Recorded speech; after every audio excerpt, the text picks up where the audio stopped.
All right. So today's topic is project cost control. Okay. So what we're going to discuss today is from the PMBOK Project Management Body of Knowledge Guide. From the PMBOK guide, I think most of you must know about the Project Management Body of Knowledge Guide. From that guide, there are totally 49 processes. Out of the 49 processes, we selected only one of them, and we are going to discuss that in greater detail today. All right. I just want to show you this page so you can see this page, right? So if you notice here, this is the page where in the PMBOK guide where all the process can be seen. So if you notice here, develop project charter is a process, develop project management plan is a process. Likewise, there are totally 49 processes when you start counting them. Now, what we are going to do today is to specifically focus on one particular process called cost control. Okay. Now, naturally, cost control comes under the knowledge area of project cost management, and cost control comes under the process group of monitoring and controlling process group. So our main focus today is one of the 49 processes that we usually study in the PMP training program. Okay. Now, instead of directly jumping into this process, just to give some basic idea or the knowledge, I'm going to briefly, not more than 5 minutes, I'm going to briefly talk about the first three processes in the same knowledge area. So I'm going to talk about plan cost management, estimate cost, and determine budget. Okay. All the questions which you have, you can go ahead and type it in the Q&A option. I will not be answering it now. I will be answering at the end of the session. We will have approximately 30 minutes to discuss questions and answers. So go ahead and start typing the questions, whatever you have. It could be any question related to PMP, exam, this particular chapter or any chapter. It can be generally about anything about PMP. It can be generally anything about CCP. Okay, CCP as in Certified Cost Professional. We also offer the training program. All right. So coming back to this particular page. So what we're going to discuss today is this particular process called project cost control, or specifically as per the PMBOK language, it is called control cost. Okay. So the other name is also known as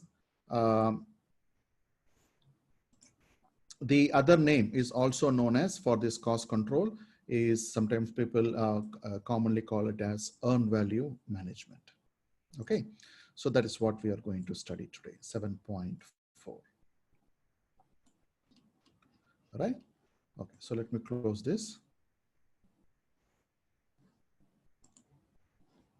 and come back to the slide.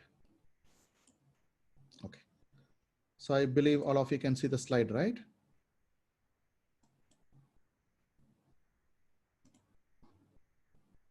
Can I get at least one confirmation that you can see the slide? Okay, thank you. Okay, so what I will also do is I will close my webcam. All right, so anybody have any issues, voice issues or whatever issues, most likely you need to log out and log in. Right, if only 1 or 2% says there is an issue, most likely the issue is not from my side, the issue is from your side. If there are many people raising the issue, then most likely it is my side. I will look into it. Okay, guys. All right, so I'm going to close my webcam because I'm going to flip my laptop. Then I will open up my cam towards the end.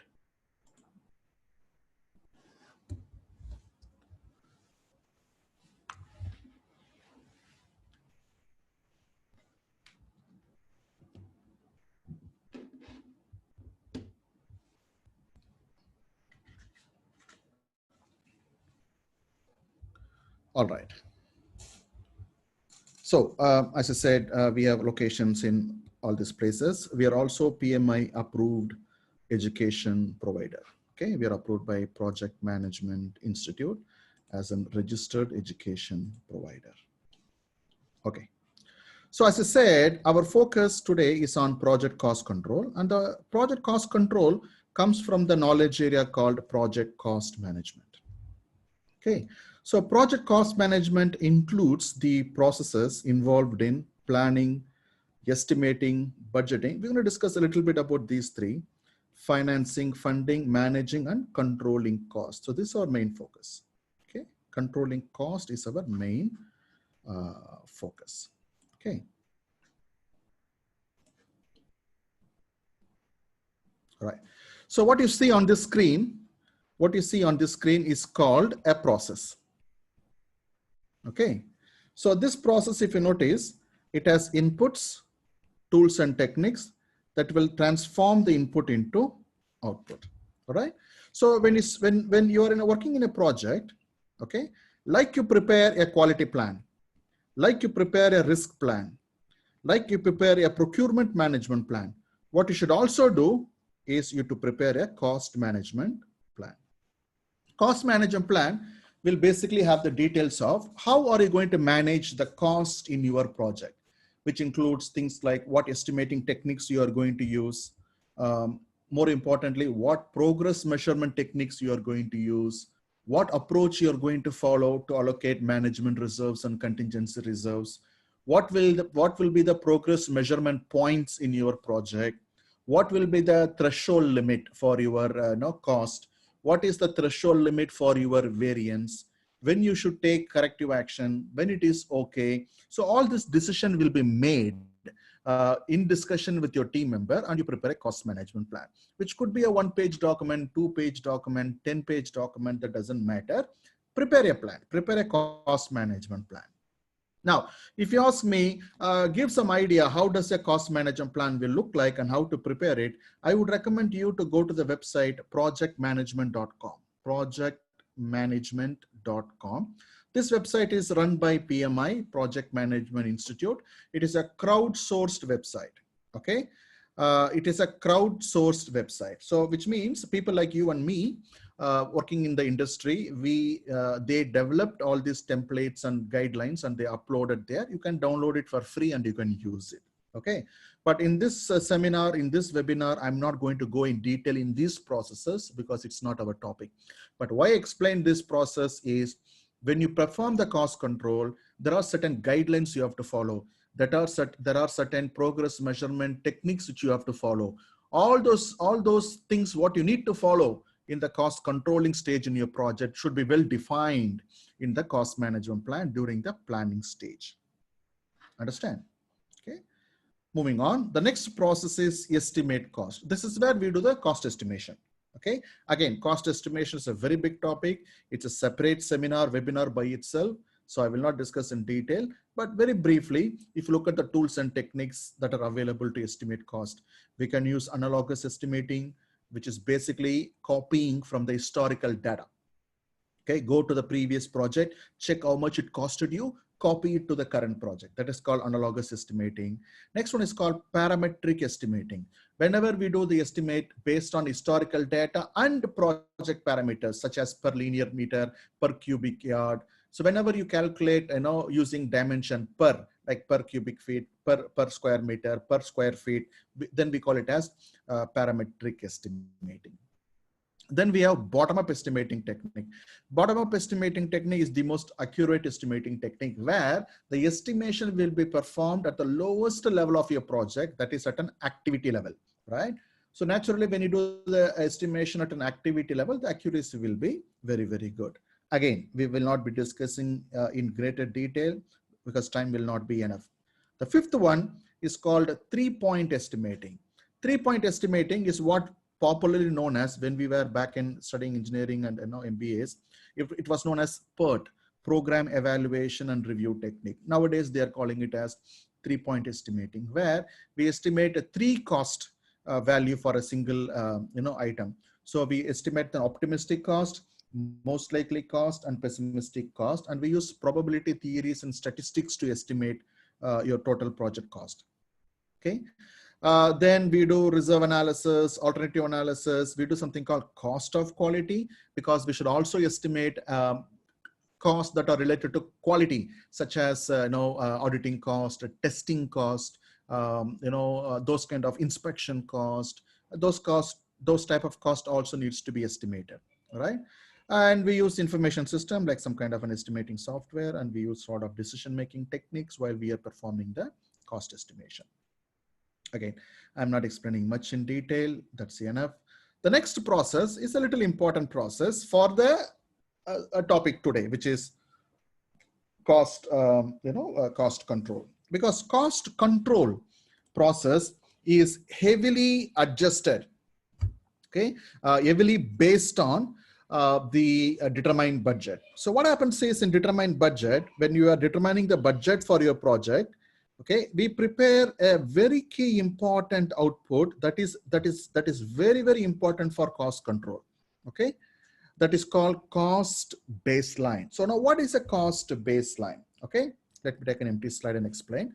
Cost baseline is basically where you take the time in the x-axis and cost in the y-axis, where once you have prepared the project schedule, so you pretty much know what are all the activities you have scheduled in your project timeline. Okay, and in the cost estimation, you would have estimated how much this activity would cost based on how much resources you have estimated for each of this activity.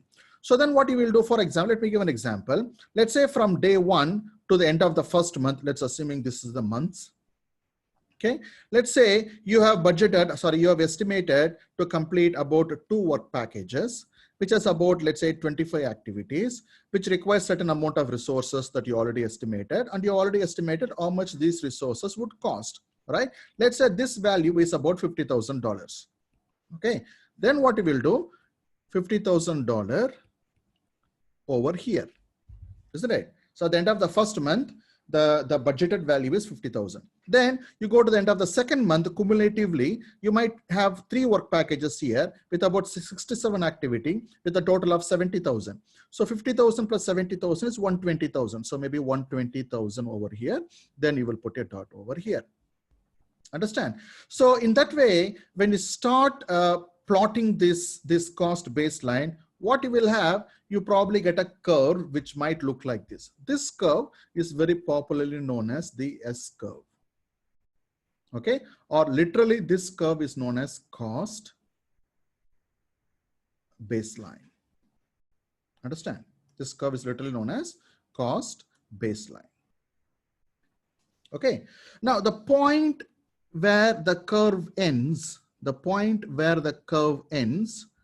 okay, this point is called BAC, okay, where you can get the value from here. And this is where you're supposed to complete the project. This is where you're supposed to end the project. This is the amount of money for, let's say, for example, $400,000. Okay, this is the amount of money that you had budgeted. So that's why BAC stands for budget at completion. Okay, this S curve gets developed in the process called determine budget. Okay, now why did I say it is very important is because when you do the cost control, your actual performance will be measured against your planned performance, and this is your planned performance, right? Okay, now in addition to the BAC, the budget at completion, we might also need to allocate certain additional fund, okay, to manage certain unexpected or unknown risks.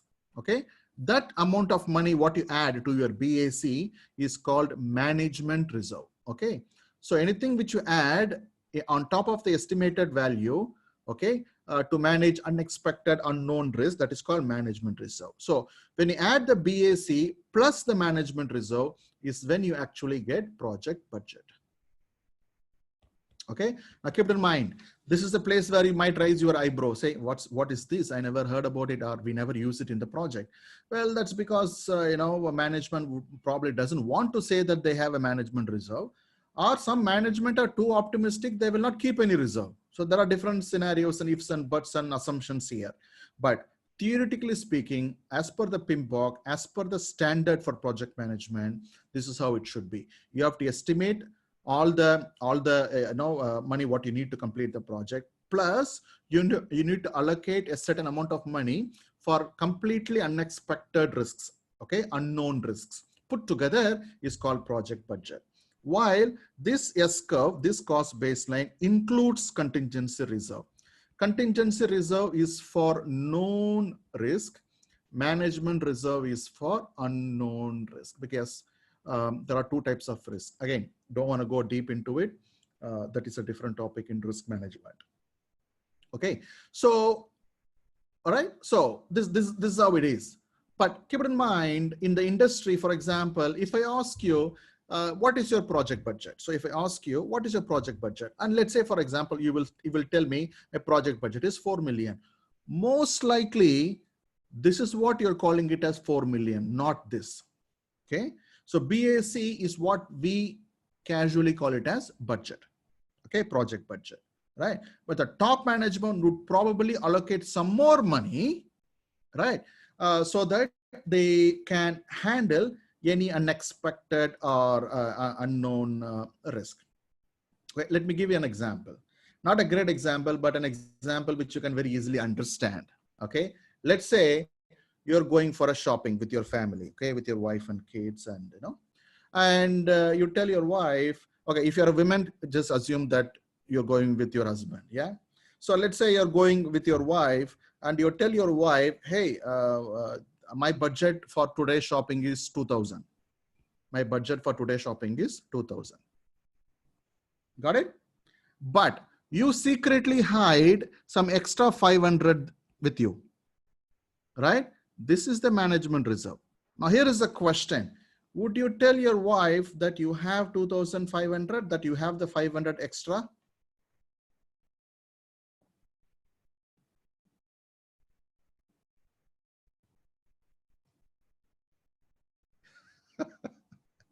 So that's an unanimous answer, right? Now, why would you not tell your wife you have 500 extra? Why would you not tell that you have 500 extra? Yeah, because most likely it is going to be spent. Okay, now imagine now that your boss or your company is your husband and you are the wife. So your husband, the boss, is not going to tell you that, hey, we have some extra money for the project. Okay, you got the point.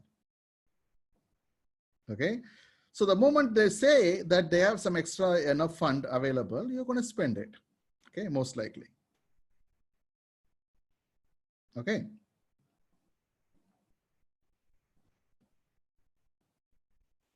All right. Anyway, let's not get into the argument of what he or she will be using for that money, but you got the idea. Okay. The next one is control cost. Okay. So let's assume that we created, we determined the budget and we created the S curve. We already have this S curve with us now. Okay. We already have this S curve with us now. Okay. So using this S curve, we started the project. The project is in progress. Let's see how we are going to manage it.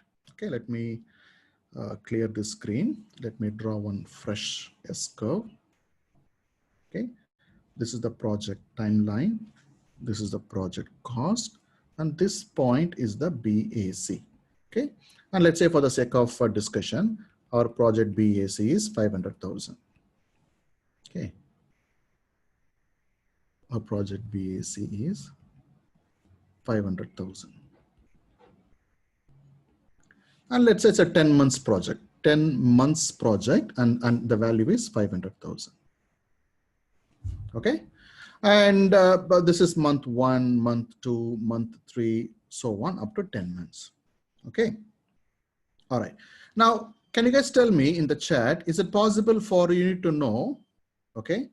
Is it possible for you to know at the end of the 3rd month, how much have you budgeted? Is it possible for you to know at the end of the 3rd month, how much have you budgeted? Of course you would know. All you need to know is, because you have the S curve, all you need to know is put a dotted line like this. See where it connects to. Okay. Let's say, for example, it connects to 150,000. Okay. Let's say it connects to 150,000. All right. Now, it is not necessarily 3/10 on us. This could be even 250,000. That depends on how you're spending the money, right? Sorry, how you plan to spend the money. Okay. All right. So what would you call this point? What would you call this point? Now this point is called as PV, which stands for planned value. Okay. PV. It stands for planned value. And the planned value is, for example, let's say for the sake of discussion, 150,000. Okay. For the sake of discussion, 150,000. All right. Okay. Now, naturally, since you have started the project, and you are here, this is today, there will be one more curve. Okay, there will be one more curve, and that curve will be your actual cost curve. Okay, because PV is the planned value, how much money you had planned to spend. AC is the actual cost, that is how much you would actually spend. AC. Let's say AC is 200,000. Let's say the actual cost is 200,000. Now, if I stop and ask you right now, could you please tell in the chat window, is it performing good or bad?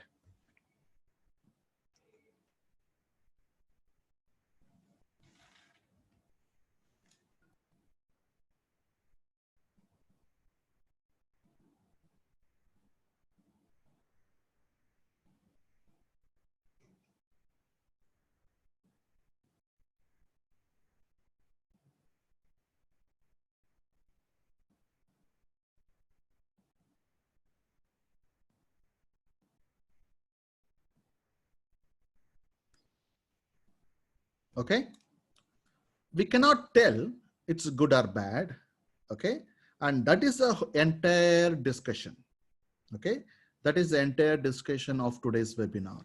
Now, it looks like the performance is bad. Why? Because what you have done is you had compared 150,000 with the 200,000, and it shows very clearly you spend 50,000 more than what you had planned. Okay. But the right answer to this question is we cannot tell if the performance is good or bad. Now, why we cannot tell the performance is good or bad is this. Understand this carefully. Some of you know this. You would have already studied PMP or did the training program. For those who typed bad, so please listen carefully. Let's say, for the sake of argument, this project has totally 10 work packages. Each work package is 50,000. Okay, it could be any value, but for the sake of argument, I'm putting 50. I have some examples later where different values are there. Later you can understand better. So let's say you have 10 work package. Each work package you have estimated 50,000. So what's the total value? 500,000. So this is your BAC, right? Okay. Now, as per the plan, as of today, end of month 1, month 2, month 3, as per the plan, you're supposed to complete 4 work packages. The plan is to complete, the plan is to complete 3 work packages as of today. So at the end of the 3rd month, you're supposed to complete 3 work packages. Each work package is 50,000. So my planned value as of today is 150,000. Is it clear? Okay. Now, how much money I spend is 200,000. Now, why I cannot tell my performance is good or bad? The answer is pretty simple.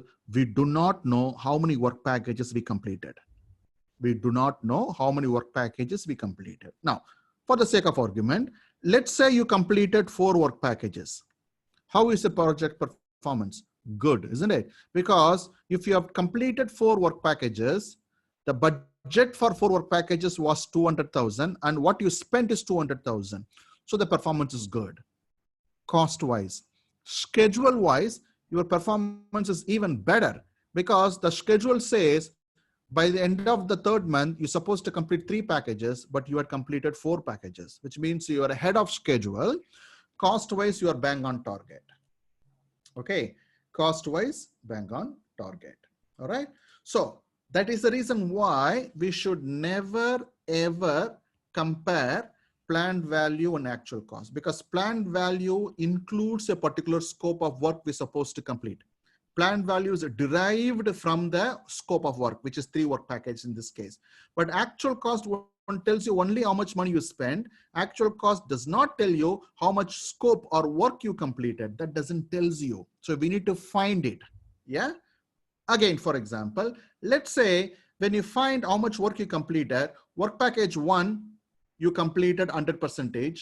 Work package 2, you completed 100%. Work package 3, let's say you completed only 50%.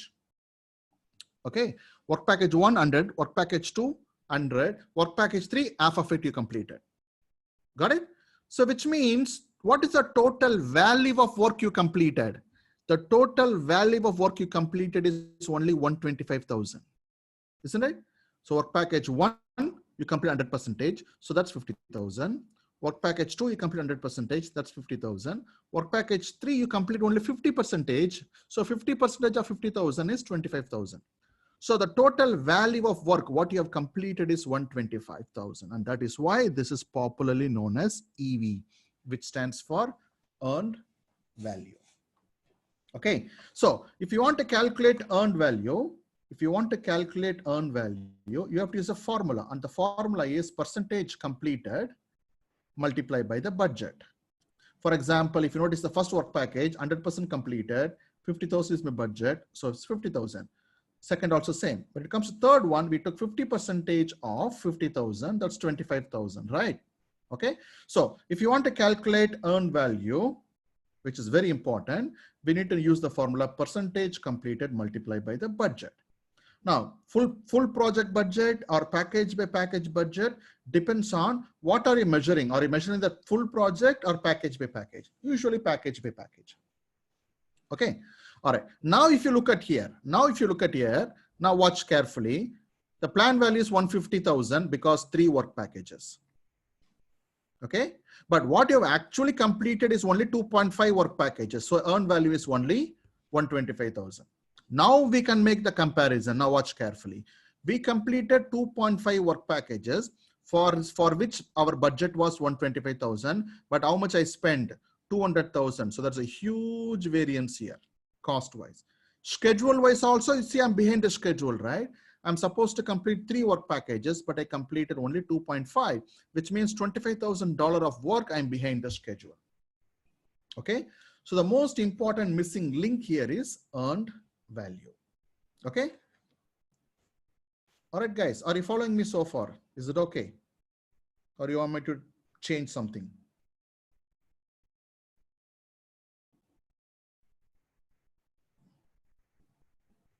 Okay. All right. If some of you did not yet follow me, do not worry, because I have 2 more examples with a lot of practices, and you're also going to do a lot of practice questions with me. So keep your calculator, paper and pencil with you. About 6 to 7 questions we are going to solve. Okay. All right. So I really don't want to read the, we're going to provide a lot of examples, Gaurav, don't worry. So I'm not going to read all this slide, guys. The theoretical part, you can read it. It's on the screen. You can pause the video and watch later. Okay. All right. So we are in this particular process called control costs right now. Okay.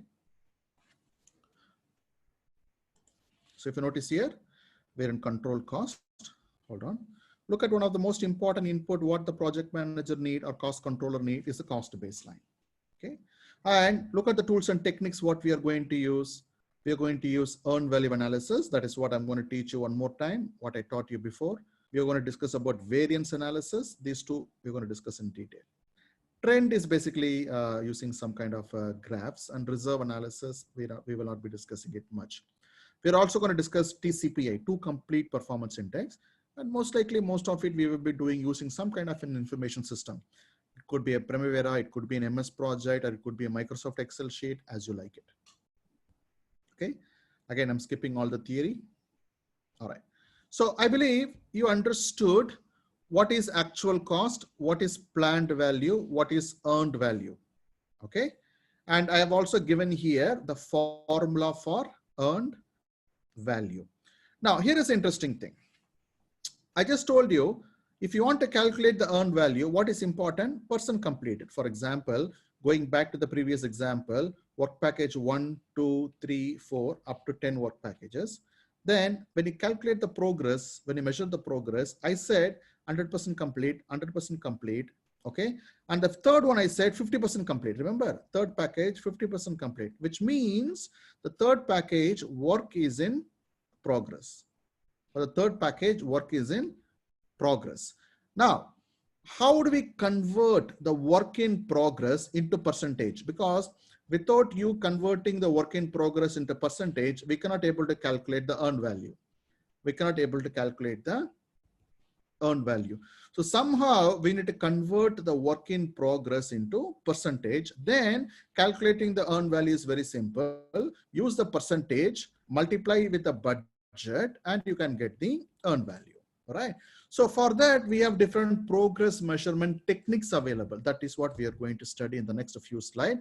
Again, I will not be spending too much time there. I will be spending a lot of time in the analysis only, cost control part only. Okay.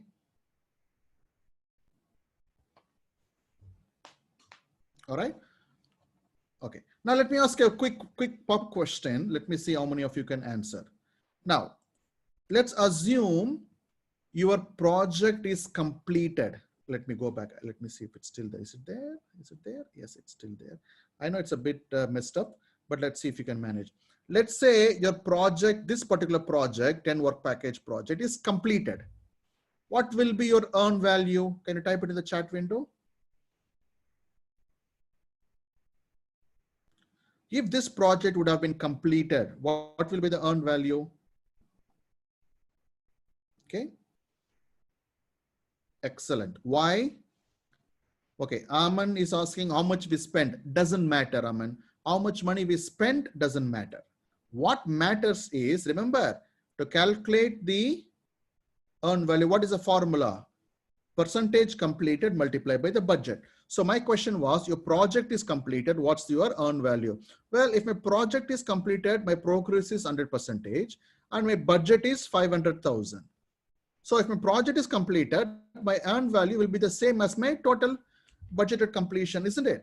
Does it make sense? Okay.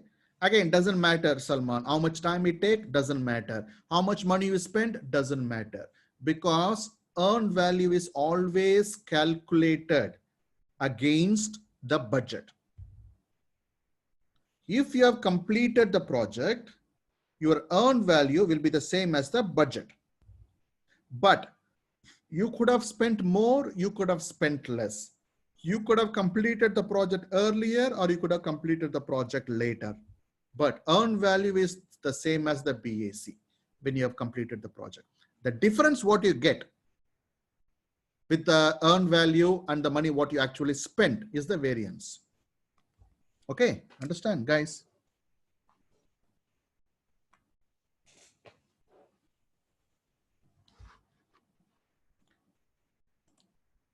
Okay, so how do we measure the work in progress is the question, right? Okay, there are many methods available to measure the work in progress. Aman is asking, does variation can be added in the budget? Please put all this question in the Q&A, question and answer, not in the chat. Later I will answer. Okay, so earned value is calculated using the formula that we know. So the question is, if we had already completed the work package, calculating earned value is a very simple task, because if you have completed, well, it's 100%, isn't it? If you have completed the project, what is earned value? 100%. So it's quite easy. The problem is when the work is in progress, when the work is still going on, how do I convert the work in progress into percentage? Well, there are many methods available. Three broader classification: discrete effort, apportioned effort, and level of effort. Okay. In discrete effort, we have four methods: fixed formula, weighted milestone, percent completion method, and physical measurement method. The first method is called fixed formula method. Very simple method, but not a very strong method, but one of the method. For example, you have a work package 1.1.4. This number 1.1.4 is coming from WBS, work breakdown structure. Okay. Anyway, the name of the work package is seat. I think this is some bicycle project. Okay, building a bicycle project. All right. Okay. So if this is a project and this is the work package number 1.1.4, the total value what you've assigned for this work package is $4,400. Okay. The total estimated value for this work package is $4,400. Now, what you have decided during the cost management planning stage, not during the cost control, keep it in mind, not during the execution. While you have prepared the plan, remember I said during that time, you need to also establish a progress measurement technique, what you're going to use. And the progress measurement technique doesn't need to be the same for each work packages. From package to package, you can change the progress measurement technique, but you should make the decision in the cost management planning stage itself, not during the cost control stage or execution stage, because you probably end up in using the most favorable one if you're a contractor, unfavorable one if you are a client. So it doesn't work well. So keep it in the plan, get it approved with the relevant stakeholder. Now, if you have decided to use the fixed formula method for this package, okay, now you would have selected either one of these. You would have selected either one of this method, which is 0 to 100 or 50-50 or 25-75. Let's assume you selected this ratio of 25-75 and this work package work is in progress. Okay, this work package work is in progress, which means you have started the work package, but you have not completed the work package. So we agreed the starting ratio will be 25%. So 25% of 4,400 will be the earn value. Okay, that's it, as simple as it. If you have used 50-50 ratio, then you would have taken 2,200 as the earn value. Okay, so this is one method. Well, you might say, well, this doesn't look a great method. What if the work package is very long? Then giving only some percentage for the start is not enough. To begin with, we should not. What if you just started the work package? Giving 50% for a package just you started doesn't make any sense, isn't it? So what we can do is we can use this method called weighted milestone method. Now, what we do in weighted milestone method, in a work package, for example, work package number 1.4, you see here starting milestone 1, milestone 2, milestone 3, which is you're finishing the project, work package. And if you notice here, you're assigning a value, a planned value for completion of each milestone. Now, during the execution, if you have completed, as you could see here, if you have completed milestone 1, but you have not completed milestone 2, which means if you are somewhere here, right? So your earned value will be the first milestone value, which is 3,920. Keep it in mind, you could have spent 5,300. That doesn't matter. Okay, earned value is always calculated towards the what was your budget. Keep it in mind, earned value is also known as BCWP, which stands for budgeted cost of work performed. Budgeted cost of work performed. If you have performed one milestone, it doesn't matter how much money you spend. What matters is how much have you budgeted. Well, if I finished work package, my budget was 3,920. So my earned value is 3,920. Got it? Okay. Moving on. This is called percent completion method. In percent completion method, what we will do, we distribute like this evenly. Let's say this is 33% of the work, 67% when you add it cumulatively. Up till here is 100% of the work. We use this method when it is possible to measure the project easily in percentage, right? So, which means the total value is 15,600 for this work package. Okay, at the end of this particular stage, you should have completed 33%. So 33% of 15,600 is 5,200. Similarly, by end of this particular milestone or stage, you should have completed 67% of the work. So the value is 10,400. By the time you reach here, you should have completed 100% of the work. So total value of this work package is 15,600. However, by end of this particular point of time, okay, you have completed only 20% of the work. No issues. Okay, we can take 3120. Now you might ask, well, then what's the difference between milestones? In the milestone, you should complete the milestone to earn the value. For example, if you're somewhere here, not even completed, which means your earned value will be 0. because you need to complete the milestone to earn. But here you don't need to complete. You can just measure, well, my plan was to complete 33%, that's fine. But I actually completed 20% at this particular point of time. So my earned value is 20% of 15,600, right? So that's my percent completion method. The fourth method is a very solid method, but not always possible. This is a physical measurement method. For example, I need to install or I need to lay 120 square meter of tiles, okay, flooring. Out of the 120 square meter of flooring work, let's say I completed let's say 30 square meter.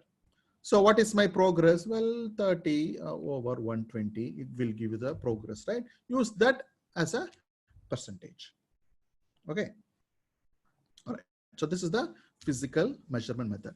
All of these four method, what we studied is called discrete effort, which means it's directly connected to an activity, directly connected to a particular output. Like as I said, flooring or I don't know, plastering or those kind of things. Okay, directly connected to the activity or an output. Now, what if it's not directly connected to the activity? Because to perform this direct activity like laying floors or plastering or concrete pouring, you need to also have some administrative assignment like inspection, auditing, supervisory job will be there. That is called apportioned effort. That will also cost you money, isn't it? Sometimes people call it as indirect cost, right? Now, how do you calculate it? Well, that is directly proportional to the discrete. Right? For example, you would have decided that 10% of the discrete effort will be allocated for apportioned effort. Okay. So whatever you earned in the discrete effort, the same proportion, 10%, 20%, whatever you decided will be taken towards the earned value of apportioned effort. Okay. This is called apportioned effort. Well, there are even more administrative tasks which are not related to any direct activity. Okay. General activity like project management, contracts administration, which is not assigned to a particular output or particular activity. It is assigned with the total project. Okay. So in those cases, we use something called as level of effort. Okay. Level of effort basically will be earned as per the planned value only. Right. So if you have decided, if you have budgeted 10,000 per week or 10,000 per month for project management cost, as the month progresses, you keep calculating the earned value as per your budget. Okay, this is called level of effort. All right. Now, using any of this method, you will start calculating the earned value. All right. Now, what I want you guys to do right now is to look at this scenario very carefully and answer me. Okay. Now, look at this scenario very carefully. For those who didn't understand the earned value a while back, ask for more examples. So listen carefully here. Well, you got a very small project in front of you. You need to construct compound wall, let's say for a villa. 4 side, wall 1, 2, 3, 4. 4 sides. Okay. And if you notice here, the budgeted cost is 10,000 per wall. So it's a 10, 10, 10, 10. Okay. All right. Now you need to complete this work in 4 weeks. Work is equally distributed. So each wall you should complete per week. So week 1, wall 1, week 2, wall 2, week 3, likewise. Now status at the end of week 3, which means you have completed 3 weeks. You are at the end of the 3rd week. This is the progress. Wall 1, 100%, wall 2, 100%, wall 3, 50%, wall 4, not even started. And this is the actual cost, how much money you actually spent. Okay. Which is 12,000, 13,000, 7,000 and 0. Okay. Now what I want you guys to do is I will give you 3 minutes, right? I want you to calculate what is the BAC for this project, planned value for this project, actual cost and earned value for this project. And do not type your answer in the chat. Okay. Do not type the answer in the chat.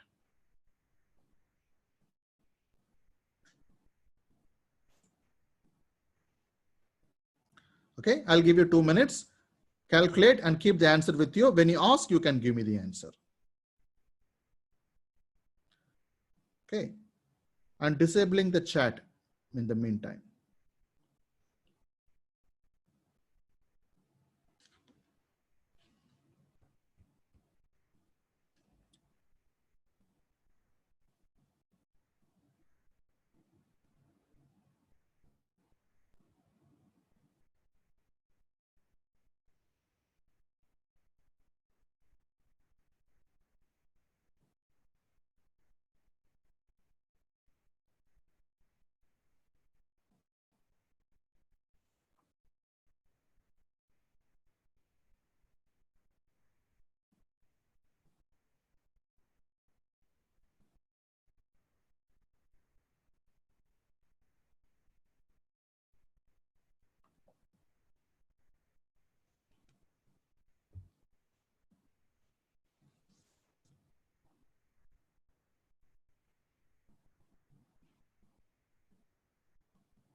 All right, just I'll give you 30 more seconds.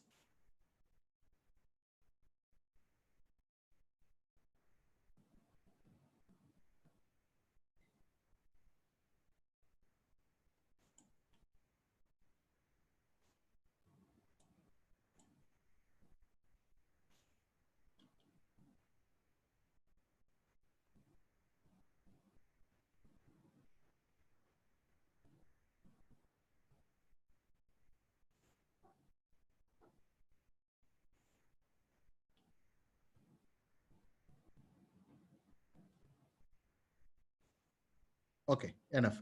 Now, could you please type in the chat window, if you could chat, what is the BAC? Excellent. So BAC is 40,000. Very good. Enough, enough. Can you please tell me what is the planned value? Very good. Planned value is 30,000. So how do we get this 30,000? So we're at the end of 3 weeks. So 3 walls supposed to be completed. That was the plan. And each wall is 10,000. So that's 30,000. Very good. Okay. What about actual cost? What is the actual cost? 32,000. Yes. Very good. Okay. Good. What is the earned value? What is the earned value? Okay. So here you see some answers are differing from each one of you. Some answers are differing. Uh-oh. All right. Let's calculate the earned value. Remember the formula for earned value? Earned value equals to budget times progress.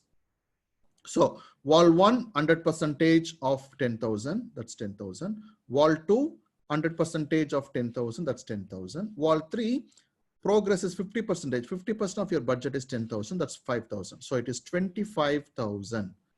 Not 18,000. Some of you have typed 18,000. Some of you have typed, yeah, most of you have typed 18,750. That is not the answer. It's 25,000. Is it clear? Does it make sense? Yeah, it's 25,000. Okay.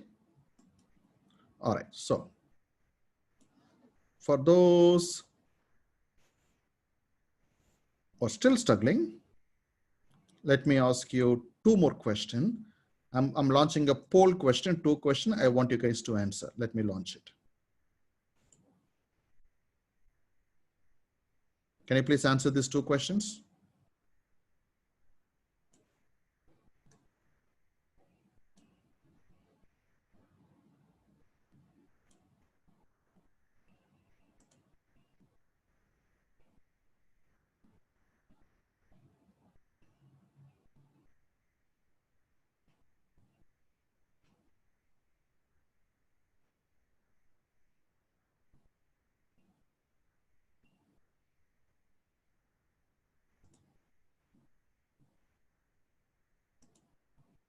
Sir, don't give the answer in the chat. You please now select the answer on the question. Why you're giving out the answer in the chat for everyone?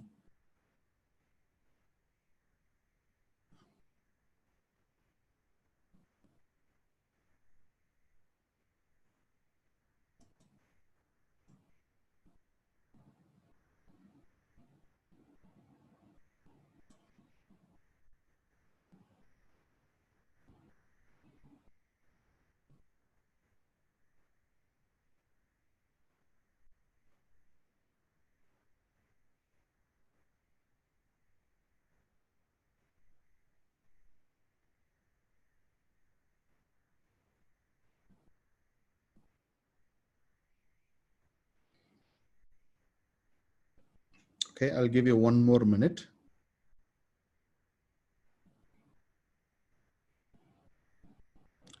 For example, if you're going for PMP exam or CCP exam, this is the type of questions you will get in the exam.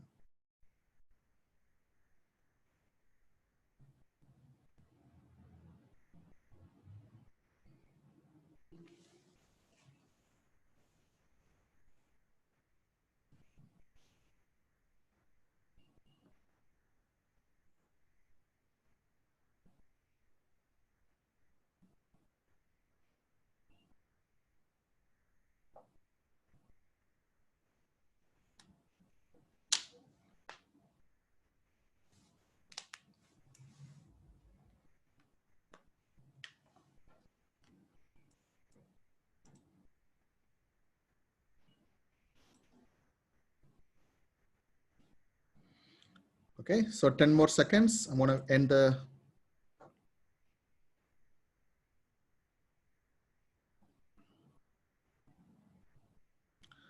Muhammad is asking, at the end of week 3, BAC won't be the same as it was at the project start, right?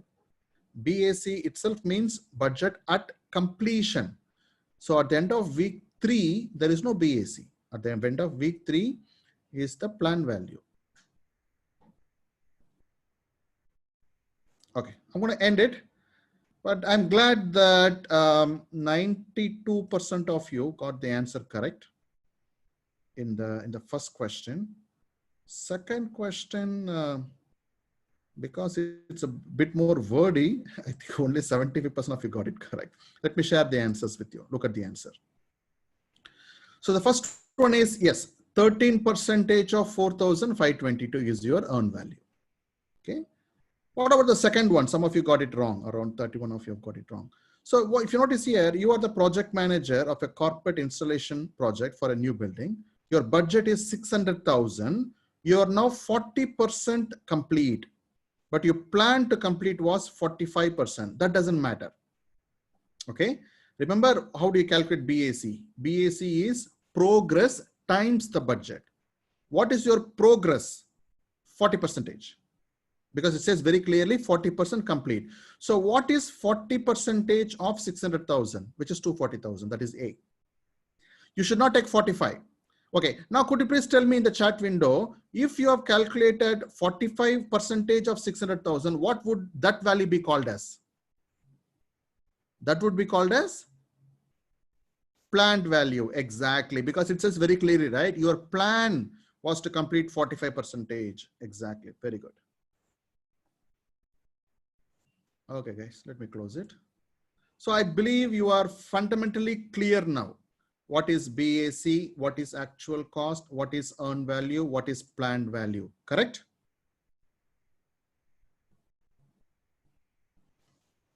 Because what we're going to discuss now for the next 20-30 minutes is a bunch of formula. Formula is just formula. In a real scenario, you will not even using the formula because your Primavera MS project will automatically calculate the formula or give you the value. What is very important is this foundation understanding. Okay, foundation understanding. All right, somebody's asking, show the answer again. I cannot, sir. That's a poll. Once I close it, it cannot open again.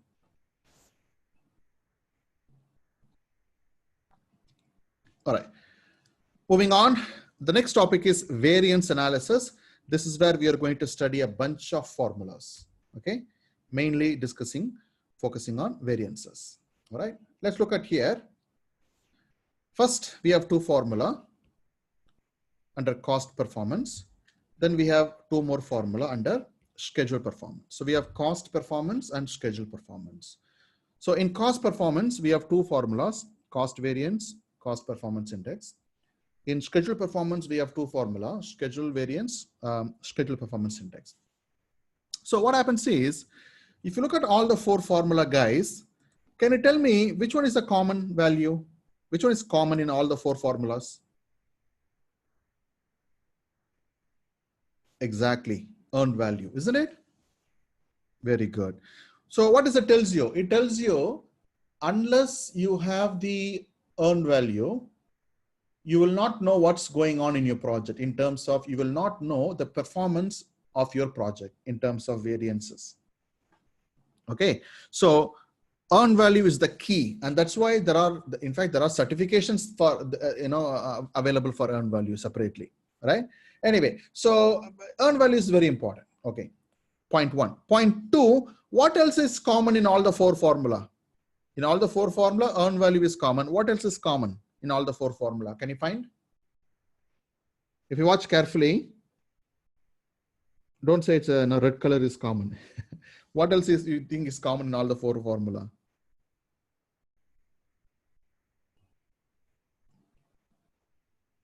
Okay, earned value comes first in the formula. So you should not get confused when you're applying the equation. Is it AC minus EV or EV minus AC? Keep it in mind, EV always comes first. EV is the first value enter in the calculator or when you apply the equation. Okay, all right. Let's do it. It's quite easy for our project. Okay, it's quite easy for our project. What is the cost variance? Cost variance is asking the question, did we spend more or less? Are there any variance? Okay, that's the question. So if you think logically, you can close your eyes and think logically. There are 4 sides of the compound wall. I finished only 2.5 side. The total value of what I completed is 25,000, because if I finished 2.5 side, my budget was 10, 10, 5, so 25,000. But how much did I spend? I spent 32,000. So clearly I spent more than what I had budgeted. How much that would be? 7,000. That 7,000 is called cost variance. Now keep it in mind, that 7,000 is a negative 7,000, right? Minus 7,000, or you should put the value in a bracket, which means negative. So cost variance is negative, which means you are over the budget. Keep it in mind. Your variance is negative. It means you are over the budget. Your performance is poor. Okay. This is in dollar value. This is in dollar value. Well, if I want the same answer in index, then what do? Instead of minus, put division. 25,000 over 32,000. The CPI, cost performance index, is 0.781. Okay, the formula is EV over AC. What should be the ideal CPI? Well, obviously the ideal CPI should be 1 and above. If it is less than 1, you are over the budget. So, well, naturally, when the cost variance is negative, your CPI will also be less than 1. Okay. What's the point in finding CPI when we know a clear answer here is we use CPI later for forecasting purpose, which we will study. Okay. Next one is schedule performance, right? Schedule performance focuses on the schedule performance, as it says, right? So again, think logically. You can close your eyes and think, well, the plan was to complete by the end of the 3rd week, 3 sides of the compound wall. 3 sides I should have completed. But how much I have completed is 2.5. So very clearly, I am behind the schedule. Unfortunately, since we are using dollar values to calculate here, this will not give you time value. This only gives you dollar value, how much you're behind the schedule.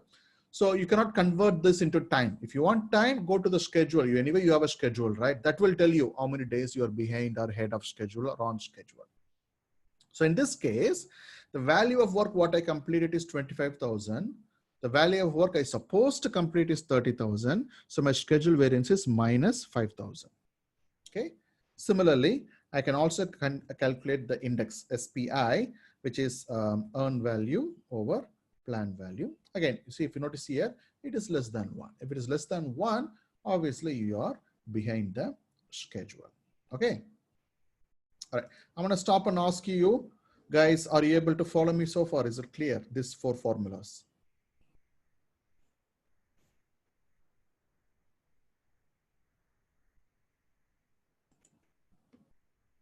Okay, moving on. Next one is trend analysis. Like I told you, we can use charts, and we can use charts to know how the CPI is trending for the last 6 months, and we can do those things. And also we can use forecasting techniques, right? Okay. Also you can do forecasting techniques. All right. So I'm going to discuss now certain forecasting techniques. Right. Okay, here we go. There are 2 formulas we have for some forecasting technique. What is called EAC, estimate at completion. Other one is called ETC, estimate to completion, right? I'm going to explain both of them using a small graph. So understand this carefully. So what I'm doing is I'm drawing a straight line. This is my BAC line. Okay. This is my BAC line. Okay. And just for visually easier to understand, I'm going to break this into the 4 compound wall just for you to understand. Okay. What's my BAC? 40,000. Okay. This is, remember, wall 1, wall 2, wall 3, wall 4. Got it? Okay. Now, the plan was to complete, remember, 3 sides of the wall. Okay. But what I've actually completed is only 2.5. So I'm going to draw a line here and write my earn value is only 2.5 side, which is 25,000. Am I right? Now, how much work is remaining? How much work is pending in terms of dollar value? 15,000, right? Yes. So what would you call it as? Work remaining is 15,000. How do you get 15,000? You got 15,000 by BAC minus EV. 15,000. Got it, guys? Okay. Now I'm going to draw one more line. This is my actual cost line. Where would the actual cost will go up to, guys? Up to 32,000 because I spent 32,000, isn't it? So my actual cost equals to 32,000. Yeah. The value of work what I completed is 25, but the amount of money I spend is 32. So if I divide 25,000 with 32,000, I'll get a CPI of 0.781. Are you following me so far? Is it clear?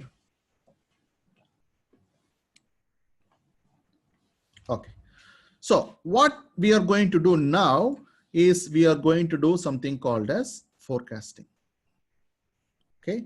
Do you think the project will complete for 40,000 or it will be more than 40,000?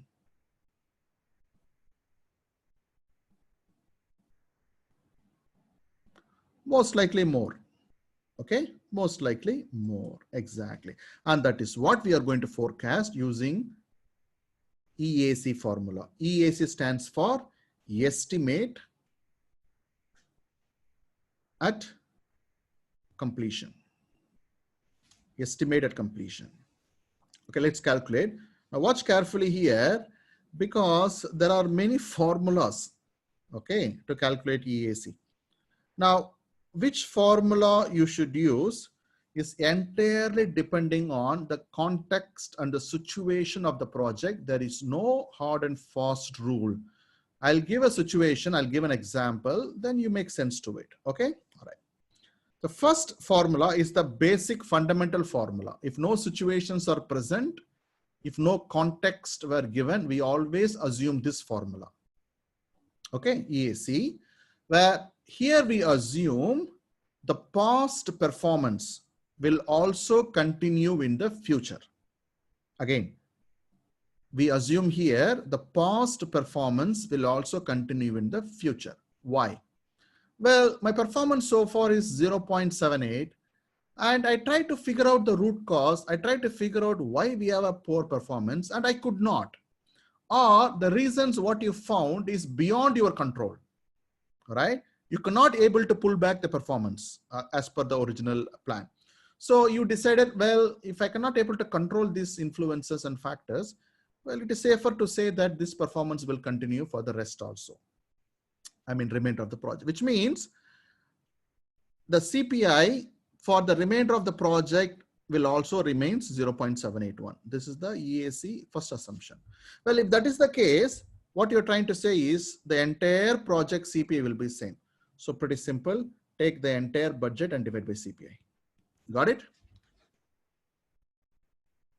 You will get 51216.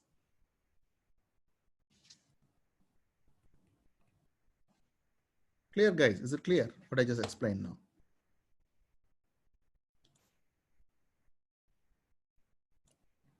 Is it clear what I just explained now? Okay, fantastic. Well, what if you had identified the root cause and you have successfully eliminated it? But what happened in the past happened, we cannot do it. But at least in the future, you made sure that the poor performance, what you had in the past will not continue. You took some action, you took some control measures, certain factors, certain things which happened in the past will not happen again in the future. So in that case, it is safer to say my CPI for the remaining of the project will be 1. Okay, the CPI for the remainder project will be 1. All right. Okay. So in that case, what we are going to do is whatever is the work remaining, right? We will be performing at the planned rate, which is because we are assuming CPA will be 1. But whatever we spent, we cannot control anything, right? So basically, logically, what we are going to do, we are going to take the 32,000, which is my actual cost plus, and we're going to add the 15,000, which is BAC minus EB, right? So this is going to be 32,000 plus 15,000. Okay. So when you think logically, what's happening here is nothing but you're taking your entire budget and you're adding your current variance, isn't it? Remember, my variance was 7,000, right? Do you remember this? My variance was 7,000. So you're just adding the 7,000 with the 40,000, because what you're basically telling is there won't be any variance. There won't be any variance. Okay. When I say there won't be any variance in the future. But whatever happened, we cannot do anything about it. Got it? Okay, that's the second assumption. So in the second assumption, we take CPA as 1. Okay. Now, both in the first assumption and the second assumption, we are only considering whether CPA is 1 or CPA is 0.781. We haven't considered the schedule performance. Now, we all know when the schedule performance is poor, most likely we are not going to finish the project on time. And because of extension of time, we might have to spend more money, isn't it? So sometimes we should also consider schedule performance, especially during times when your CPA is 1, SPA is less than 1. Now guys, tell me in the chat, if your CPA is 1, what will be the EAC in both the first scenario and the second scenario? If your project CPA is 1, what will be the EAC?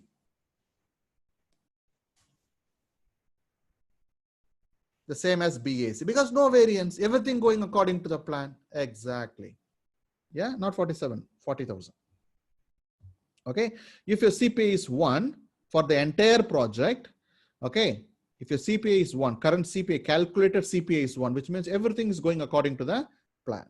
But for the same project, if the SPA is 0.7, what could potentially happen is you would have not completed the project on time. Because of extension of time, you might have to spend a little more.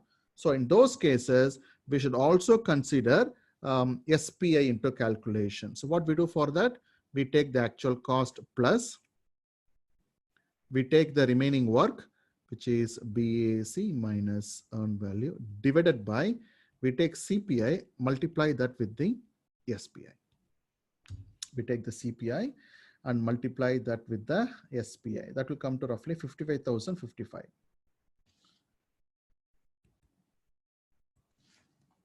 Okay. So in this scenario, we are assuming schedule performance will also impact your cost performance. Right? Okay. Fourth one is an interesting one, where EAC is a very interesting one, because in this one, what we will say, just imagine guys, just imagine, so far, let's say you started a project, a 1-year project, 3 months are over, 3 months are over. When you calculate the CPI, it is awfully very low. For example, let's say, for example, 0.3. Imagine if your CPI is 0.3 for a 1-year project, let's say $100,000 project, your EAC will be 3 times more, right? So which means what? Something went wrong. Maybe you did not understand the scope of the project. Maybe your estimation was very poor. Maybe some drastic risk is happening in your project. So what you have to do is you should say, well, looks like our total BAC is completely wrong. We miscalculated it. We couldn't understand the scope clearly. So what we should do, pretty simple, take the money what we spent so far, then what you will do is re-estimate the remaining work, because your original budget might not be no longer applicable. Okay, so you have to re-estimate. Okay, all right. So these are the 4 formulas, comes under EAC, estimate at completion. Okay, now we are going to calculate estimate to completion. That is straightforward. Estimate to completion means to complete the remaining work. How much work is remaining? Remember, 15,000 is remaining. To complete the remaining 15,000 work, how much money we need? Well, we can apply all the 4 assumptions here. But since we already calculated the EAC, ETC is very simple. Since I already know what is my EAC, whether it's the first assumption, second assumption, third assumption, all I have to do is take that entire EAC, okay, take the entire EAC and subtract the EAC. When you subtract the EAC, you get the work remaining, isn't it? Subtract the EAC. So if you use the first assumption, you get a different value. If you use the second assumption, you get a different value. If you use the third assumption, you get a different value. Fourth assumption is anyway, I'm going to re-estimate the remaining work, which is this. Okay. Well, if you want to calculate ETC without using EAC, you can do just remove this actual cost, remove this actual cost. That's it. Yeah. Got it? Good. So I've explained what is EAC and I've explained what is ETC. Yeah. All right. The next formula is called TCPI, two complete performance index. Interesting one, two complete performance index. Now look at this. Look at this again. I know I've written a lot of things here, but look at here. Okay. Now, so far we are just estimating and forecasting what's going to happen. Well, of course, somebody somewhere in your project is going to ask what it takes. What will it take? What will it take to complete the project as per the original budget? Somebody's going to ask you that question. Right? So that is what we are trying to derive here, TCPA, two complete performance index. Well, the question here is, if I have to complete the project as per the original budget of 40,000, what should be the CPI? What should be the CPI? If I have to complete this project as per the original budget, what should be the CPI for the future work? Much greater than 1, isn't it? Not 1, greater than 1. For this project, I already completed and spent 32,000. I cannot reverse it. Okay. So the question is, what should be the CPI for the remainder of the work to complete the project as per the original budget? It will be very high, more than 1. Okay. So that's what we are going to calculate. Well, the logic is very simple. The logic is very simple. How much work is remaining? 15,000. Am I right? Sorry, 15,000. How much fund is remaining? 8,000, because you already spent 32,000 out of 40,000. So basically the formula is work remaining divided by fund remaining. 15,000 divided by 8,000, which means 1.875. Meaning, if you could able to achieve 1.875 for the remainder of the project, you could able to complete the project for 40,000. But do you think it's going to be possible? Very, very difficult, especially 1.875 is asking almost a doubling, the performance. It will be extremely difficult. 1.1, 1.2, you can possibly push it through productivity, renegotiation, and so on. But 1.875 is too much to ask for. So you might settle, okay? You might settle, well, let's complete the project, not based on the BAC, but based on our forecast. Well, that depends on which forecast. If you are forecasted using the assumption 0.781, remember EAC first assumption, then what CPI you should maintain to complete the project for 51216? Same. But if you decide to complete the project for 47,000, what CPI you should maintain for the remaining of the project? 1, isn't it? So this will differ depending on what EAC assumption you're putting here. Yeah. You can also, if you want, management says, well, I don't want to give you 51,000, nor I want to give you 47,000. I want you to finish in 45,000. Let me give you 5,000 extra. Then you can able to calculate, and whatever the value comes should be your target to complete the TCPA based on the EAC. While this one is as per the original budget. Okay. That's it, guys. The last formula is VAC, which stands for variance at completion. Depending on which EAC, you can use 1 or 2 or 3 or 4, whatever. I'm using here the first assumption. So my first assumption says, by the time I complete the project, I would spend 51,216, which means the total variance, right now my variance is 7,000, remember? So the total variance by the time I complete the project will be minus 11,216. So you need to report this to your boss and you need to update your profile and look for some other job. Most likely you'll be fired.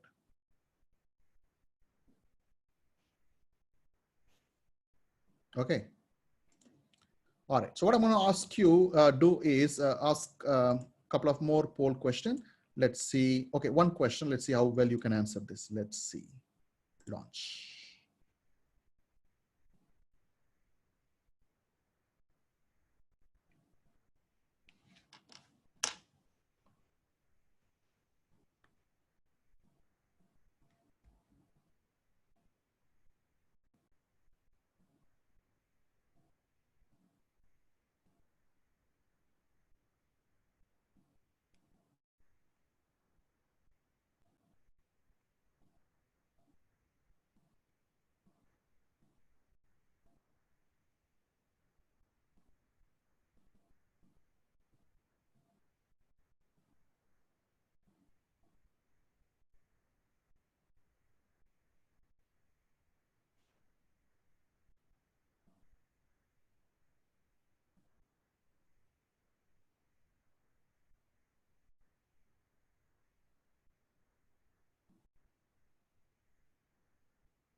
Okay, some of you have asked in the question, how does what kind of certificate we issue? How is the certificate?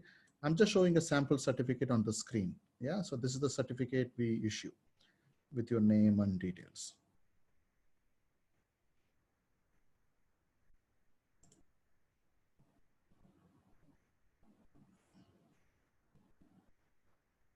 A little lengthy calculation might be required.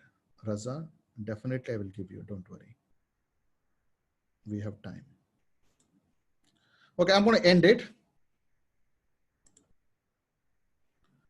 and share the result. So what's happening here? This is a one-time incident. It's not going to happen again. Okay, it is a one-time incident. It is not going to happen again. All right. So how much it will cost? What would be the forecast EAC? Your earned value analysis you performed, you got the following result. Earned value is 250, plan value is 200, actual cost is 275, BAC is 500. So what formula you will use to calculate? Can someone type in the chat? What formula you will use to calculate the correct value? The second formula. What is the formula? Actual cost plus BAC minus EV. So actual cost is 275,000 plus BAC minus EV is 250,000. So the answer is 525,000. Okay. Because it says very clearly in the question, a project which had a one-time cost variance, which means it is not going to repeat again. And you also fixed it. Right? Which means you will not use the first assumption, you will use the second assumption. Okay. Yeah, thanks, Shiva. It's 275,000 plus 500,000 minus 250,000. Okay, excellent.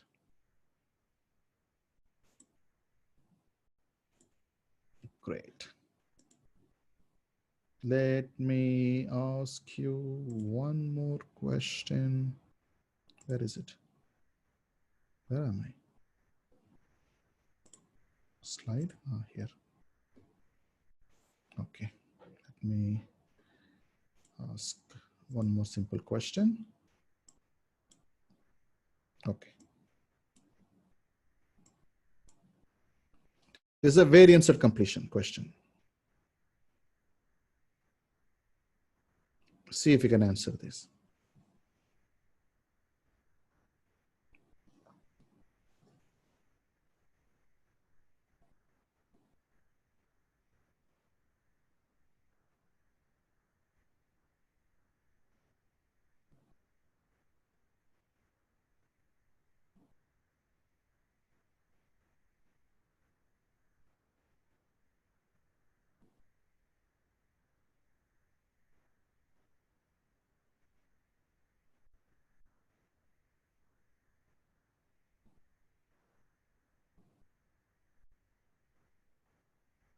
Imran, we will email tomorrow to everyone that if you want certificate, you can request for it. There is a small payment. Once you make the payment, we will send you the certificate, video recording, and PDF of the PowerPoint also.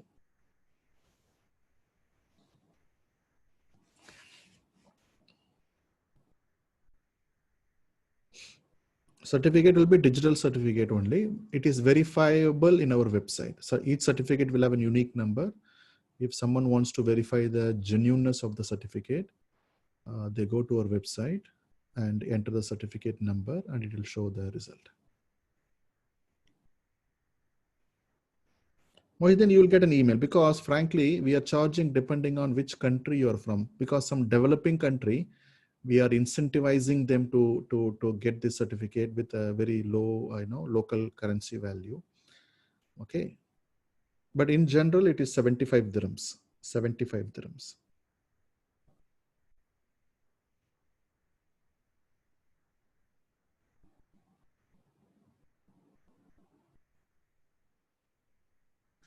Okay, you see this one, most of you are struggling, isn't it?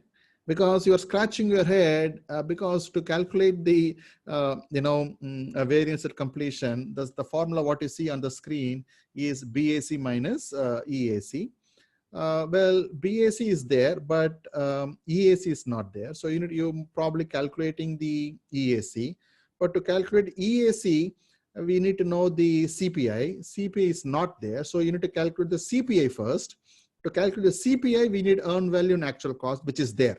So to answer this question, you need to apply 3 formula, or there is a very, very smart way to answer this question without using any formula, which I will tell you. Imran, CCP course is for how many days? So CCP course, we are not doing a live virtual class. It is a recorded session. We have a self-learning course for CCP. We'll give you 4 months access. It has video lessons and mock exams and everything. So you watch by yourself and take the quizzes and mock exam and be ready for the exam. PMP training, we are giving virtual class like this, like what's happening. But this is a webinar. You cannot use the mic and chat with me. But in the training, we open everything. We open your webcam, we open your mic, everything. It will be a interactive session. Okay, I think that's enough. I gave you 3.5 minutes. Let me end it and share the results. All right, now, the proper mathematical way to answer this question is, we need to calculate the EAC. First, to calculate the EAC, we need the CPI. So we need to calculate the CPI. So we need to come backwards. So earned value over actual cost will give you CPI. And that CPI you need to apply with to calculate the EAC.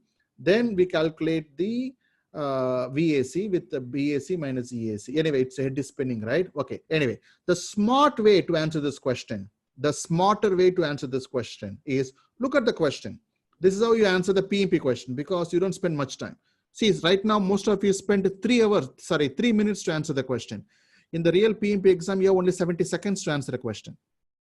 So how do we do the calculation? Very simple. Now look at the earned value. How much is the earned value? 30,000, right? And what is the actual cost? 32,000. So clearly your performance is poor because your actual cost is greater than the earned value, which means your answer must be negative. So out of the 4 choice, which answer is negative? Second one. Finish. That's the answer. You cannot choose a positive answer, isn't it? Many of you have chosen a positive answer. How can you choose a positive answer when the performance is poor? Your earned value is less than the actual cost. When you're, see, when you calculate a cost variance, what will be the answer? EV minus AC minus 2,000, isn't it? Your cost variance is negative 2,000, which means your total variance will be much more than negative 2,000.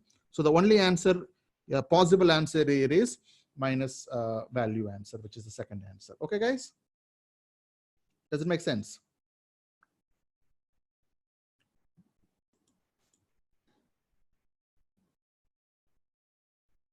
Okay, good. Now, well, these are all the outputs you will get: cost forecast, change requests, and these are all the answers you will get. Okay. Now, watch this.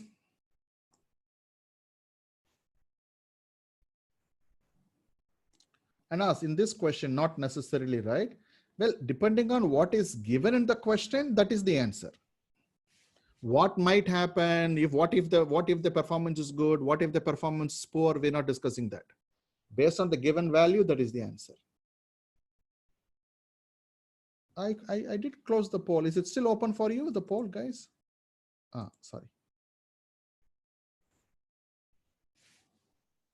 All right. Can you see the slide now?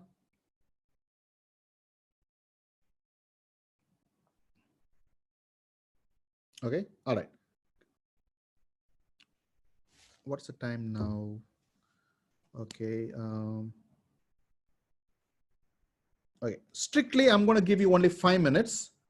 Strictly, I'm going to give you only 5 minutes to calculate the, to calculate the BAC, AC, PV, EV. Please do it, please. 5 minutes, not more than 5 minutes, guys. Somebody asked me, give me a long question, right? This is the long question.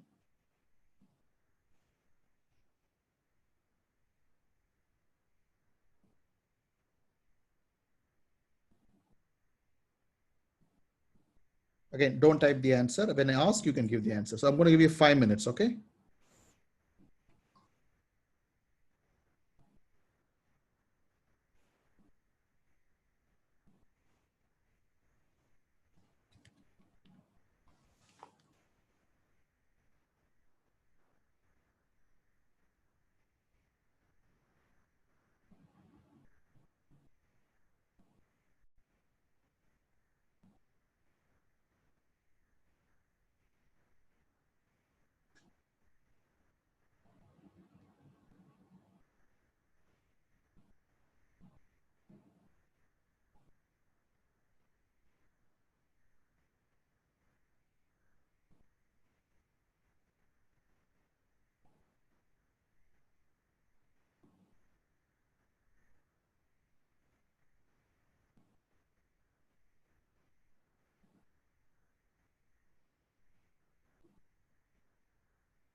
Okay, so I'm going to give you 2 more minutes.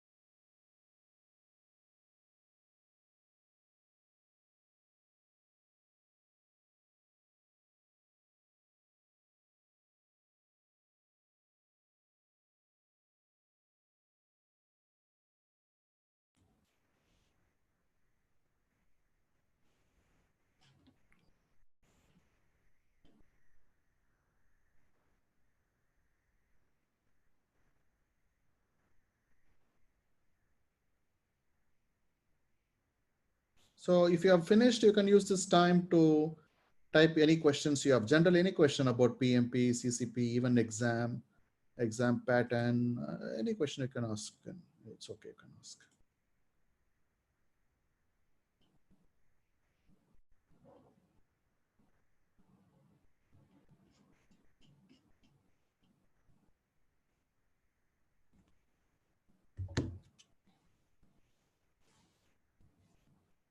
Okay, so I'm going to give you just 1 more minute. We're not going to discuss the answer. I'll just show you the answer because I did enough calculation. Once I show you the answer, you can work backwards and see if the answer is matching. If it's not matching, why it's not matching, and work out. Because I have some questions which I need to answer, guys. I have about 10-15 questions. Maybe it will take time for me to explain the answers.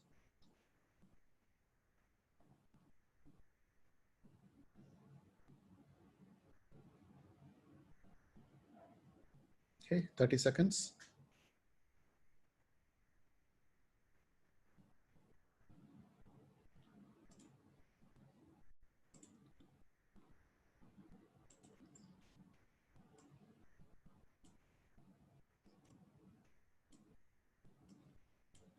Okay, can you answer what is the BAC, budget at completion, please?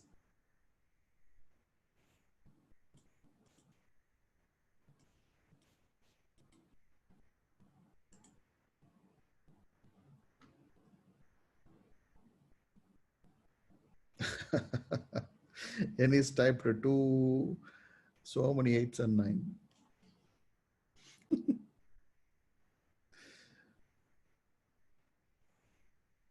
It's okay.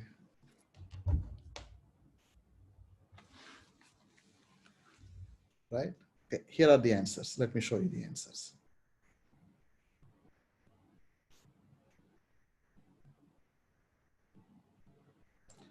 Okay, so you need to get these answers. If you're not getting these answers, there may be some issues.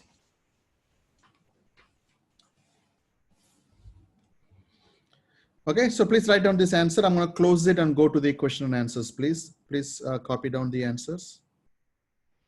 BAC is 289,000. Planned value is 178,540. Actual cost is 137,500 and earned value is 129,800. Okay, I'll show you the question quickly for 5 seconds.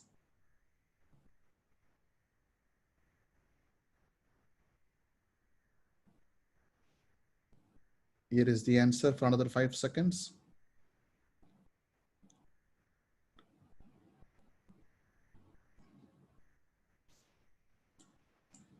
All right, guys, that's about it. I'm going to close this and take some of the questions which you have posed. I am a quantity surveyor with 12 years of experience. How I become cost control engineer? As in, you want to be certified or you want to get a professional job? If you want to certify, the qualification is certified cost professional. It used to be called as certificate cost engineer. Now it is called certificate cost professional. Okay. The experience requirement is only 4 years. If you have 4 years of experience with a bachelor's degree, you are eligible to apply for the certified cost professional exam, and we do the training for it. You can take the online exam. Okay. All right. What is the percentage for management reserve? Second question, third question, fourth question, all same. What is the percentage we allocate for management reserve? There are no rules. There are no formulas for it. It is purely based on your expert judgment, your opinion, based on the historical data, what you feel is the best management reserve you should keep. Going back to the same, taking your wife to the shopping example, based on the last 10 times you took your wife to the shopping, check how many times it costed more, use that as a basis. Okay. What CR stands for? Known risk. What CR stands for? Contingency reserve. CR stands for contingency reserve. There are two types of reserve: contingency reserve, management reserve. Contingency reserve is for risk which you forecast. That doesn't mean the risk is going to happen, but that you forecast a risk. You had identified a risk, so we need to manage it. So that is contingency reserve. Okay. How many years project management certificate will be valid? There are two parts to this question. Depend on what question it is. If you're asking how long the certificate the training institute will give you is valid, it is lifetime. You can use it anytime in your life to apply for the exam. If you're asking how long the PMP is valid, it is valid for 3 years. Once in every 3 years, you need to renew it through something called as PDUs, Professional Development Units. Attending webinars like this will give you PDUs. You don't have to worry about it. It's quite easy to maintain. Okay, there are so many ways you can maintain. I'm an automobile manufacturing sector. How can I become a project? Okay, so when you say if you're an automobile manufacturing sector, the next question is, what is your job role here? If you are purely in production, for example, if you're a production engineer into regular repetitive process, then you are not eligible for PMP. But if you are in the design team of your automobile company, or if you're in a quality improvement team, or if you are in those kind of project-based job, then definitely you are eligible. Can you please repeat LOE now? You will have a recording, you can watch it. What is the best method to analyze the accurate work in progress? The best method is the method which you decide is the best method, and you make it available in the cost management plan. See, for example,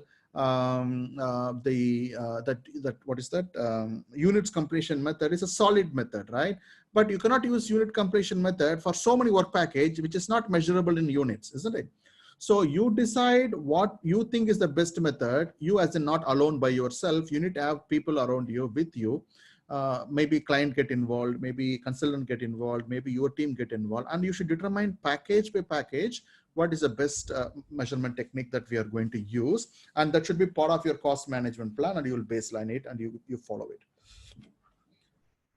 If there are calculation question PMP, there are. Is calculator allowed in the exam? Yes.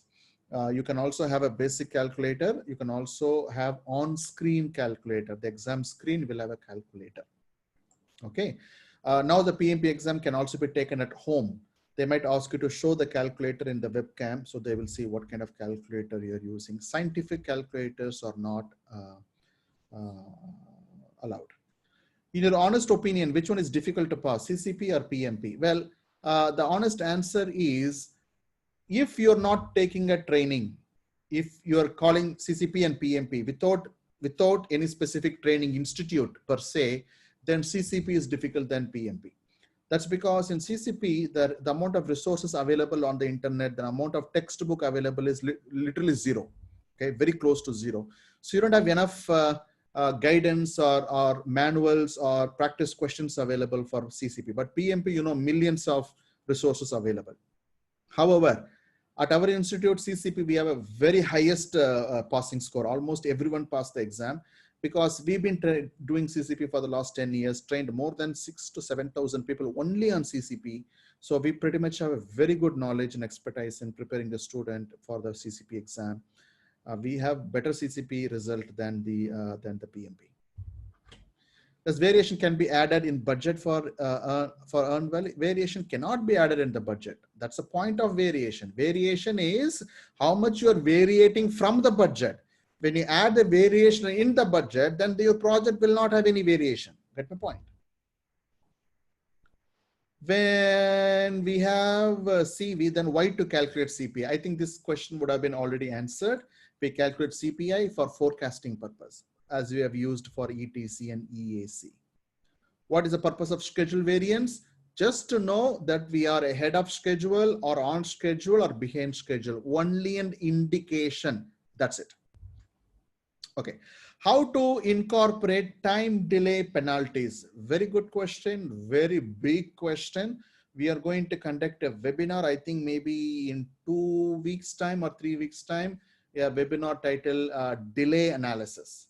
Okay. There we're going to teach you how to calculate the liquidated damages, how to fight for it, what does the fatigue contract talks about it. We're going to discuss the whole topic on delay analysis and penalties and liquidated damages and so on. You all will get a notification from us. Okay. I did ask a question when I started the poll. I think many people came late. I asked a question. If you'd like to receive a WhatsApp message from us for upcoming webinars, many of them said yes, some of them said no. I might ask that question one more time. So when we know that if you're interested, we can send the invitation through WhatsApp as well. What are the factors affecting the assumption? Again, I gave you the detailed explanation. Maybe you type this question a little before I explain. How can we use EVM to measure performance while reporting client? From contractor point of view, will you use BAC with risk or revenue? You meant by the margin what you apply above the BAC? If that is what you're asking, then no, you do not. Okay, you will use only the BAC. That also depends on what type of contract you're dealing with. If it's a lump sum contract, you don't need to add your margin also or your profit also. But if it's a cost plus contract, then also you don't have to, because the client knows very clearly what is your fee or what is your profit margin. But if a lump sum contract, pretty much you don't even have to show the EVM earned value report to your client, because in lump sum contract you are at the risk, not the client. So that is not even required. Having question, what if you have PMP 5th edition? You can take the exam or need to take the 6th edition. There are some significant changes in the 6th edition, about I would say 20 to 25% change. So I would recommend you to take the 6th edition training. If not the full training, maybe take some cheaper online training program that just to understand what's really going on in the 6th edition. I don't know if you guys know it or not. PMP exam is changing drastically. The end of the year, it's supposed to change in July, but because of COVID-19, PMI have postponed the new exam pattern. But the new exam pattern is going to happen from January 1st. I would strongly advise you to complete the exam by end of this year, because from January 1st, 50% of the exam question will be from Agile. So it's going to be quite challenging, especially people who are not from IT industry.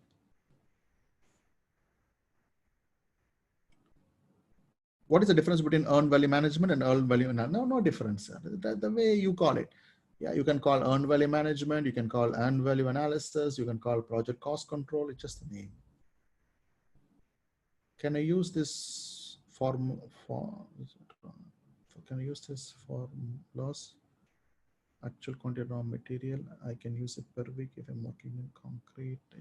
I'm not very sure if I understand this question, but it looks like, okay, you can do it. Yeah.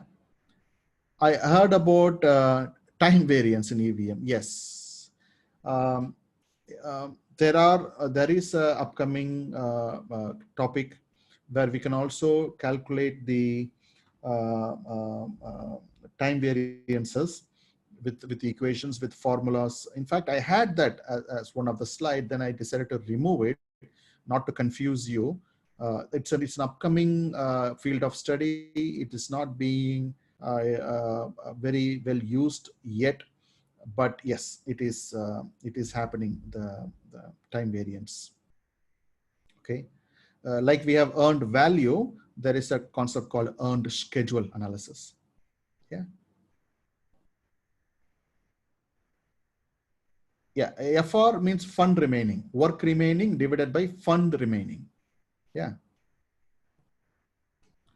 If a variation is not approved, Okay, guys, there is a difference between variation and variance, what we're discussing. So what we're discussing is cost variance and schedule variance, which is the difference between your actual cost and earn value. That's a variance. While variation, as I believe what you're explaining, is completely different. Variation means it's a variation order which comes from the client where a scope has been added. When variation is introduced and it is approved, then obviously your budget will change. Your budget will improve or no decrease depending on the type of variations you have. Yeah, your budget will change if you go to the proper variation procedure. Can we open Excel file in PMP exam? Of course not. You cannot open anything, right? Only the exam screen. Everything else will be locked down. The only thing you should open is your brain to answer. What is the best risk management analysis tool? I don't know. You mean software? You're asking for a software? If it's asked for a software, then there is a software called Risk Analysis by Primavera. It is one of the best. Can you please explain the procedure to join CCP till course completion of course? What is a very essential course for future growth? See, if you're in construction, guys, I recommend to take PMP and CCP. These two are the most sought after certification, right? We will contact you. I think we shared our WhatsApp number also. Please send a message. We will share with you the details. I don't want to bore the other people in giving a long answer to this question. After paying the exam fee, when and how we can schedule the exam? I believe you're asking for PMP. After you pay the exam fee, you can be able to schedule the exam in a website called prometric.com. The exam eligibility is valid for 1 year. Within 1 year, you can choose the date and time of your choice, 24 hours. If you're taking the exam at home, you can also take the exam at home, remote proctoring. If you want to take the exam in the center, then when you book the exam in the Prometric testing center, testing website, you have to choose which center you want to go, which day you want to go, which time you want to go. It's similar to booking the flight ticket, but it is your choice. You choose the date and time. At home, if it is a center, then you choose the date and time when the center is open, usually weekdays, working days. In calculation of VAC, should contingency to be considered? No, nothing will be considered. It's based on the calculated value. We already have VAC equals to, what's the formula? BAC minus EAC. We already have the BAC, we already have the EAC. Apply it and get the answer. Okay, guys, I think I answered all your questions. Let me see if Ryan can type some more questions.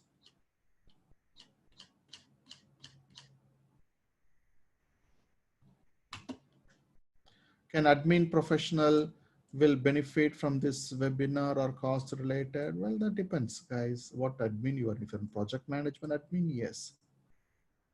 Does the PMP training cost includes the exam fee? Absolutely not. Actually, the exam fee is more than the training cost.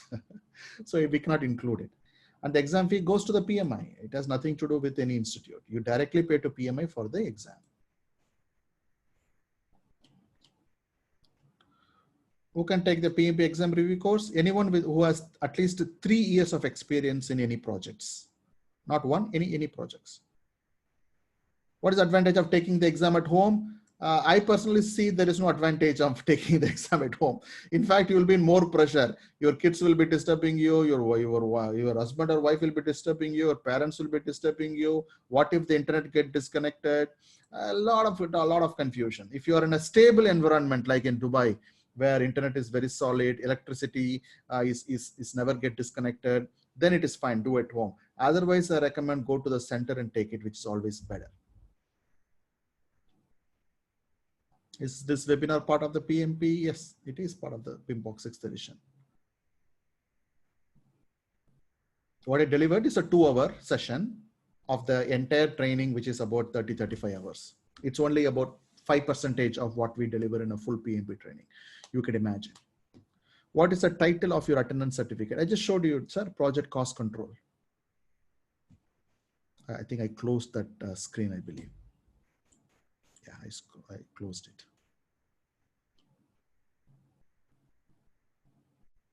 Do you give PMP 6 training? Of course, yes. We are a PMI registered institute.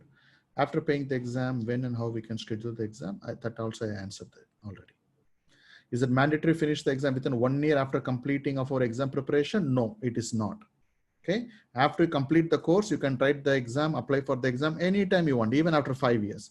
But the question is, most likely the knowledge would have been outdated. So it is recommended to take the exam within 3 months of completing the training, so your knowledge is fresh. Okay, guys, that's it. Only 1 minute left. I believe I answered all of your questions satisfactorily. How many questions in the PMP? 200 questions. Okay.